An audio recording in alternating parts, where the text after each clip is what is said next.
good morning. Welcome back to Breaking Change Personal Growth Class. And I am your instructor, Dominique McGee. All right, guys, let's get into it. I hope everyone is doing well. Yes, you guys have a good holiday. I hope so. All right, let's get back into it. We are on part two, segment one of our abuse lesson. In this lesson, we will be going over the types of abuse. So, I don't like to waste time. Let's get into it. I hope everyone has went over their worksheets by now. If you are not a Breaking Change student, but you are still listening, welcome. Yes, I'm so excited to have you as well. Knowledge is power. You hear me? Knowledge is power. So let's get into it. The types of abuse. When I say abuse, I am referring to harmful and injustice treatment of another human being that may include physical, sexual, verbal, psychological, emotional, intellectual, spiritual, financial maltreatment. Abuse may coexist with neglect. It can look differently in different situations. Okay? Which is defined as a failure to meet a dependent person's basic physical and medical needs, emotional deprivation, and or desertion, neglect, and sometimes described as passive abuse. We're about to get into it. We're about to break this down just a bit so we can have a better understanding. I know that we all say, I've experienced these things. I have, or I am going through these things. And it's a part of understanding what you are facing or what you have been through so you can get a better understanding of where you lost yourself so where you can go back and get yourself. And you have the understanding to help those you are around, your family and your children, if you have some, your close friends, recover. And with this understanding, you can pick up on early stages and early signs of abuse. But we'll definitely get there in part two of part two. Protecting ourselves from abuse. So let's get into it. We're going to start with physical abuse. Physical abuse refers to striking and beating another person with the hands or with objects, but may include assault with a knife, gun, or other weapons. Physical abuse also includes such behaviors as locking someone in a room, locking someone in a closet or in a small space, depriving someone of sleep, food, water, burning, gagging, or tying them up, etc. Like, I don't want to get too deep in it, so when I hit you with the etc, that means, and you know what else.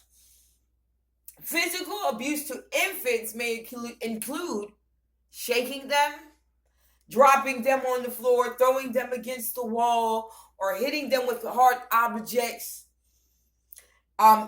just treating them without the proper care. That is an early sign of abuse. So when we look at these things, then we're taking our relationships, our children's relationships into consideration. None of these mannerisms are a way anyone should be treated.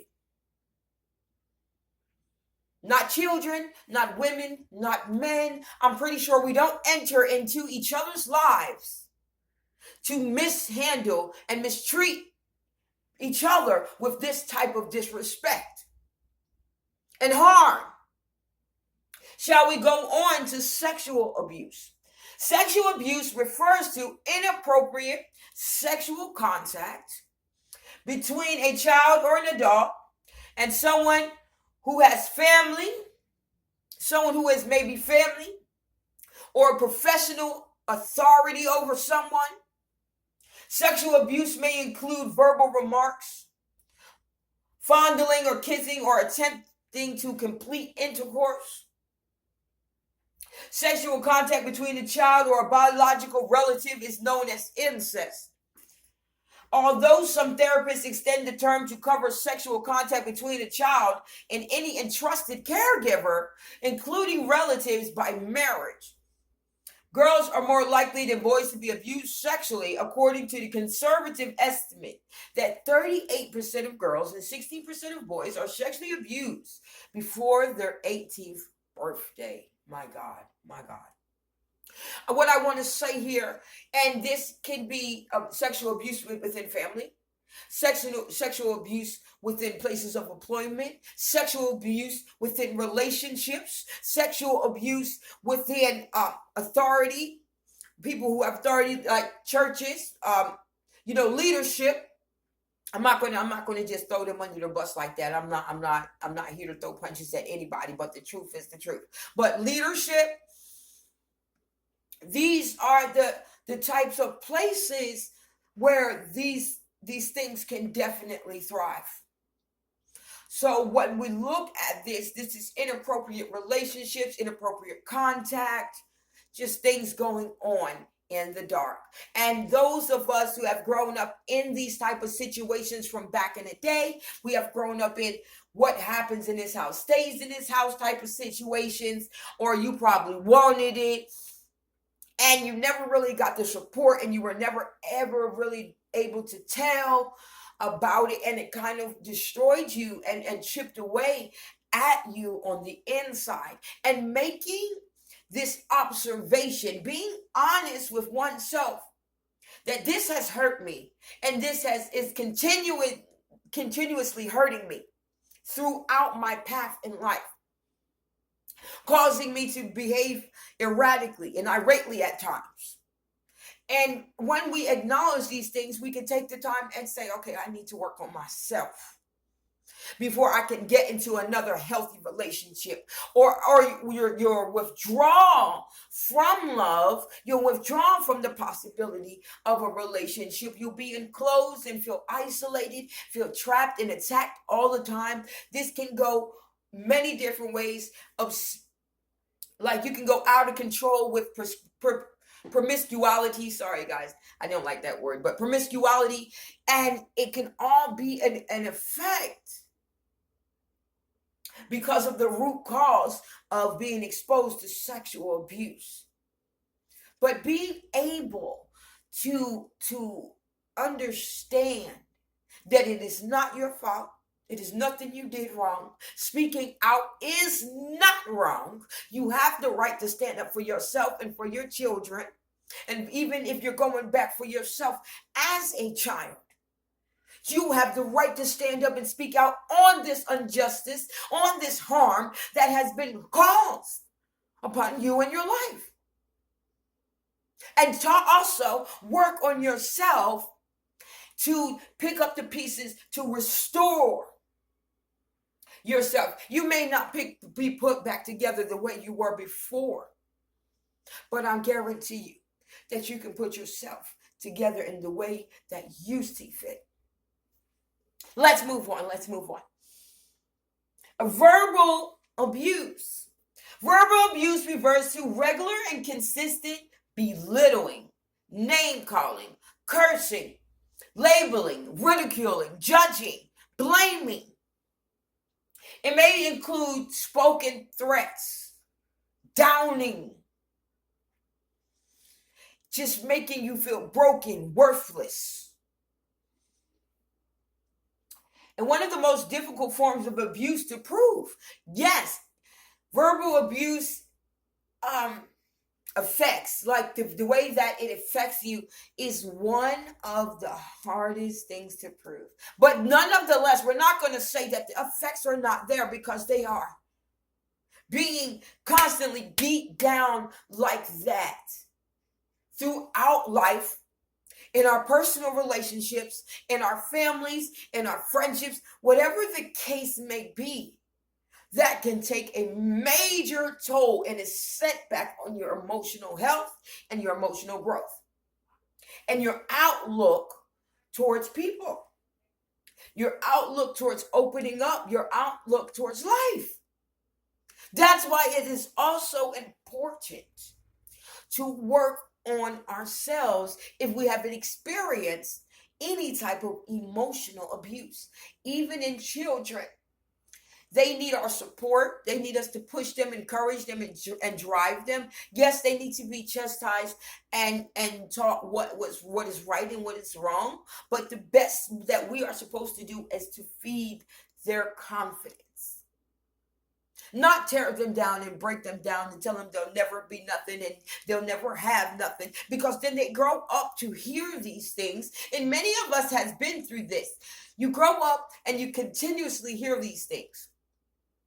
It may start in your family, and at an age where you don't really understand what these labels are, what they're saying, what this means, but it hurts.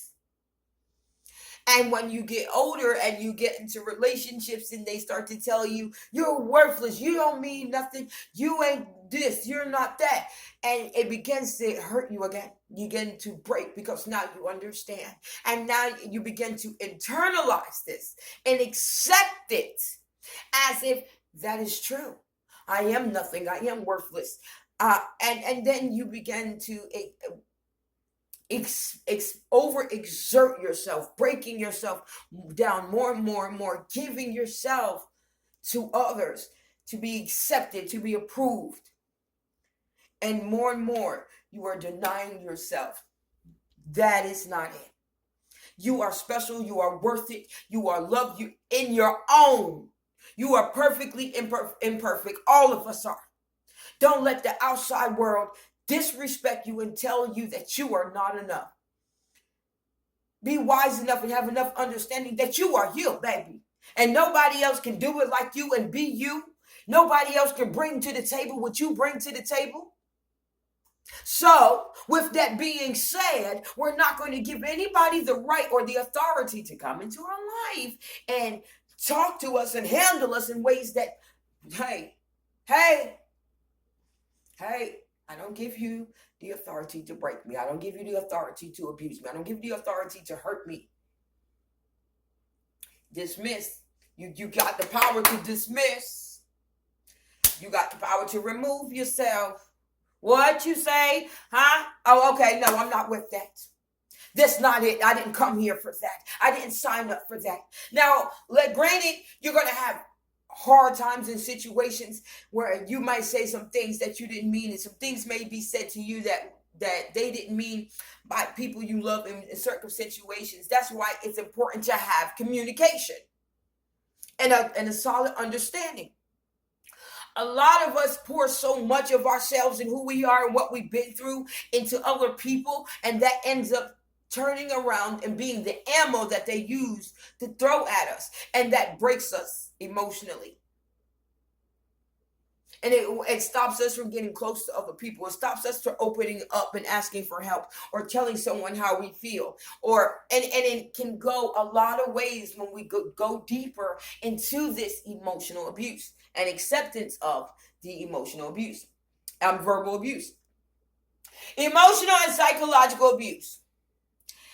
And this covers, like I was just saying, and I also put it in the verbal abuse section because verbal abuse causes a lot of emotional effects. But it covers psychological, it covers so many different areas. So let me get into it. And a variety of behaviors that hurt or injure others, even though no physical contact may or may not be involved. Even though physical contact may or may not be involved, the psychological toll that the emotional abuse and verbal abuse can take on can put on you, that can take you through, baby, the ride. Oh God. Whew. Emotional abuse is a strong predictor that physical abuse is the likelihood of suicide attempts in later life. One form of emotional abuse involves the destruction of a person's pet or valued possessions in order to cause pain. Where someone wants to hurt you, so they start tearing up all your stuff. Not just verbally abusing you, not just telling you that you ain't nothing, that you ain't going to be nothing, that you would make it without them, but they begin to destroy whatever you have to hurt you. And if you have ever been through this, it leaves you in the feeling like, wow. And that's the dead honest, like you're just in the middle of like, oh wow, I can't believe it. And then this person's behavior can go to blackmail because they know so much about you, threatening, oh, I'm going to kill you, or I'm going to kill myself. It's a psychological control thing that also controls our emotions. Because in this battle, they can turn around and make you feel bad. And you will put your safety, your well-being, and your own feelings on the back burner and accept this verbal and emotional abuse. And before you know it, it is just priming up for physical abuse. Intellectual and spiritual abuse. Intellectual and spiritual abuse refers to such behaviors as punishing someone for having different intellectual interests or religious beliefs from others and families, preventing them from attending worship services or ridiculing their opinion. This is really very upsetting because when we talk about this, I want you to understand the abuse of intellectual or spiritual beliefs is real. A lot of us have strayed away from our faiths and our cultures because what we were being taught and what was going on in the dark was two different things. And we looking at this like you can't be an agent of something good if you are doing all of these bad things behind the scenes. And if I speak out against it, I am the one who becomes ridiculed. I am the one that becomes hurt. I am the one that becomes broken. This comes in where people try to control you based off of your spiritual beliefs or intellectual capacity. And that is a definitely serious thing because it challenges your values and once again your beliefs, what you stand on. And like I just said, a lot of us are going through many different levels of feelings when it comes to our authority figures and those in position to be our leaders in our life because we have been let down by so many others.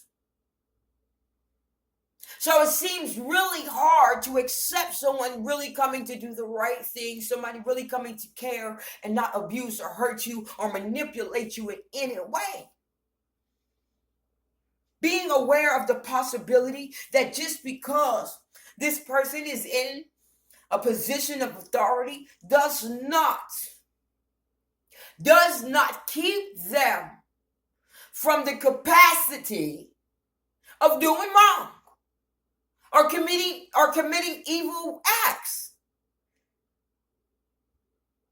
When we are put in this position, we are to use our intuition or our discernment to understand, wait, this person ain't who they say they are. They're not operating in the way that they're supposed to operate. This doesn't feel right. 9 times out of 10, if it does not feel right, it is not right.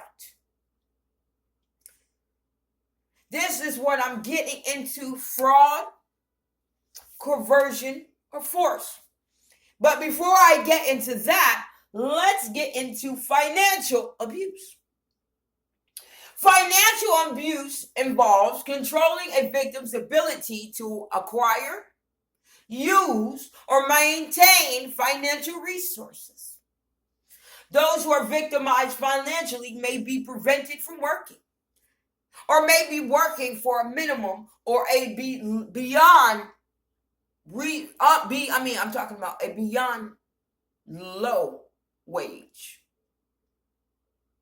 and taken advantage of, working outrageously long hours and not getting the due pay,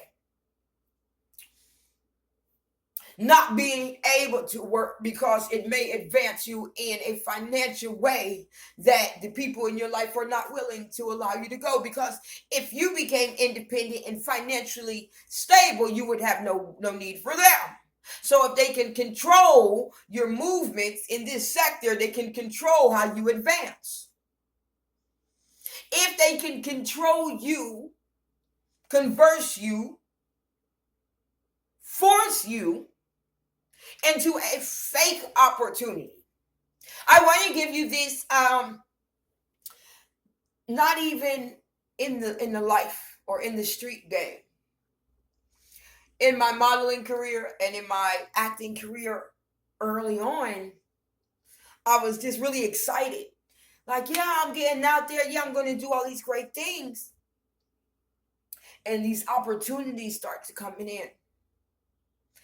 And some of them were potential trafficking situations. And I had sent multiple pictures of myself, my address, my phone number, who lived with me, and agreed to be picked up or agreed to meet at a location which was supposed to be the shoot location. And it didn't feel right in my spirit. Sometimes things went wrong, and I ended up in nothing but tears because I'm thanking God that I'm safe and I'm here. But it was like, whoa, I just wanted to follow my dreams. I thought all that happened in the street. I thought it was over with. No. You were about to be converted into a false modeling opportunity that would have got you trafficked. And one of these situations that I'm telling you about, guys, they kept calling me, telling me, I know where you live at, and I'm like, thank God I live in the hood. Pull up. At that time, I'm like, pull up in the hood. Come on. But I was definitely watching my back and turn around because I had gave so much of my information out about this opportunity, and it turned out not to be what I really thought it was. Same thing happened in traveling to go be a part of a film. Fraudulent opportunities that had me stuck in another state, looking crazy. Yeah, it was really bad. It was really bad. But what I learned out of this is that it's not safe if you don't have understanding, if you don't do your due diligence, if you don't do your research. It's not safe if you are just blindly walking into relationships, blindly walking into opportunities, blindly just doing things without any regard for your own safety. And I understand the opportunities that come out of desperation, and we got to make them, but that may very well be your last opportunity. So we have to have we have to take that time. We have to take that time. We have to have that proper knowledge, wisdom, and understanding of self. What we got going on, what we stand on, what is our boundaries, where do we cross the line? Woo! Okay, so now that we have gotten over these different types and signs of abuse, I want to tell you that perhaps The most difficult of recognizing the signs and symptoms of abuse and neglect is the individual that develop mental disabilities may exhibit certain physical or behavior tendencies. But I want to tell you, there's no cookie cutter way. Like, not everybody is going to respond to abuse the same way. So it's really hard to put a whole one-size-fit-all list together of this is what you look for, this is how you do it, this is where you go. Because everyone reacts differently. Some people can get violent and aggressive. Some people can completely shut down and internalize everything and want to harm themselves. Some people go to alcohol and drugs. Some people go out and become very promiscuous. Some people commit high crimes out of rage because we can't deal with the pain. We haven't overcome it. We haven't accepted it. We haven't handled it. And many of us say in that part of our life, many people seen it, they knew what was going on, or they probably didn't really see me. They didn't see my hurt. They didn't see my pain, no more than they see it today. But I'm here to tell you, I know it's there. I see it. I'm with you. And there is hope for a better life. You can still live to be your best self with all those broken pieces. Now you can put together by yourself and take away everything that is hurting you, that doesn't fit you, that doesn't suit you, that is not what you signed up for. Rebuild your beliefs and your values. Come out that thing swinging because you are here with a purpose. There is purpose in your pain. If you are a victim or a survivor, overcomer or leader, continue to stand and use your voice. If you are someone who is in this situation and you don't know what to do, reach out, make a stand, that you are worth it, that you are better, and that you're not going to let this break you. Let's go. Let's get into it. So let's go into it. Like the most very important to recognize when we're talking about abuse. Some of the things that we can recognize right off. Potential changes in behavior. Radical or isolation.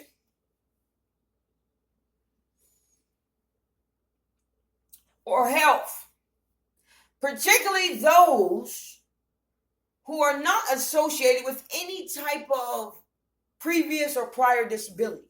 Because when we're looking at someone who has already have previous or prior disabilities or painful situations or traumatic events, it's hard to see, is it something that they already went through that's hurting them? Or is it something that they're going through now that is hurting them? And it's hard to understand or to identify what is going on. Okay, my example for this is with our friends. I would be like the friend that was the life of the party until I got back to the after party with my really close friends, and we're just like killing the last bottle of the night, and we're like just talking about everything.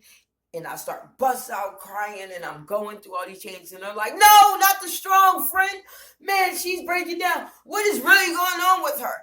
They didn't recognize, was it something I'm going through right now? Or is it something I'm carrying within myself? And it was a little of both. Things that I had not spoken to them about, things that they knew about, that I had not dealt with, and things that I was currently going through were all brewing. And then I'm talking about abuse, neglect. I'm talking about, it was a lot going on in this season in my life. And I felt worthless. I felt broken down. I felt like I couldn't do it. And I really felt like no one saw me. But let's go again. Like I said, it's important to note that there is no universal response to abuse or neglect. Above all else, be mindful that any sudden change in the physical behavior, financial status of someone may be a high indicator that abuse may be going on. It is also important to note that the results of a past or ongoing incidents of abuse, neglect, or exploitation. While each victim of abuse, neglect, or exploitation will respond differently, like I was just giving you my example, the available research data reveals that the presence of a certain physical and behavior indicator described in greater detail are these. Some things that are happening in that person's life that should be looked into. Are they in a healthy relationship? Did they go from a certain status to suddenly drinking crazy, on drugs, shutting you out, changing their friends, behaving irately? I'm sorry, y'all. Just suddenly. You know, we all need time for ourselves. We all go through some things. There is healthy relationship issues and unhealthy relationship issues. There's healthy family issues and unhealthy family issues. There's healthy work relationships and unhealthy work relationships. It can go full circle. There's healthy friendships and unhealthy friendships. So when we're looking at what is going on in our life or in our friends' life, when we're trying to put some things together, are they safe? Are they okay? Is there any situation going on that needs to be looked into further? Is there any indications of physical or emotional distress? Like physical abuse, is that apparent? Is emotional distress apparent? Is there any sudden health issues that are not due to aging or natural causes? Panic, anxiety. Some people develop self-harm. I believe drugs is another form of self-harm. Alcoholism is another form of self-harm when you're doing it to numb the pain, when you're doing it to hide a certain feeling or emotion, because you're not doing it for fun. You're not drinking in moderation, and so on and so on. Okay, let's go. So I want to get into behavior science. Changes in the way affection is shown, especially if it's unusual or inappropriate, suddenly fears of being touched, suddenly onset of nightmares and wild emotions, changes in sleep patterns or difficulty sleeping, sudden regression in childlike behaviors, especially in child abuse. A child's growth and development will be stunted because they will shut down. Same with us, like we'll shut down. We won't want to connect with the outside world. We'll have a disassociation in our friendships, in our families, in our relationships. Sudden unusual interest in or knowledge of sexual matters, including excessive masturbation. cruelty to animals, sudden fear of bathing or toileting, sudden fear of person or places, depression, withdrawal, or mood swings, any unexplained, really type of behaviors when we're assessing someone that we know and we're looking at their behaviors and we're looking at, hey, what is really going on here? These are just some of the things that you can take into consideration. It is not for us to come into anybody's situation judging them because you don't know how far they have already been beat down. All right, that is all. Hold on. It's almost all.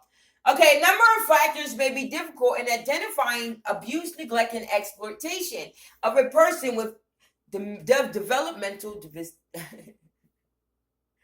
that have developed mental disabilities.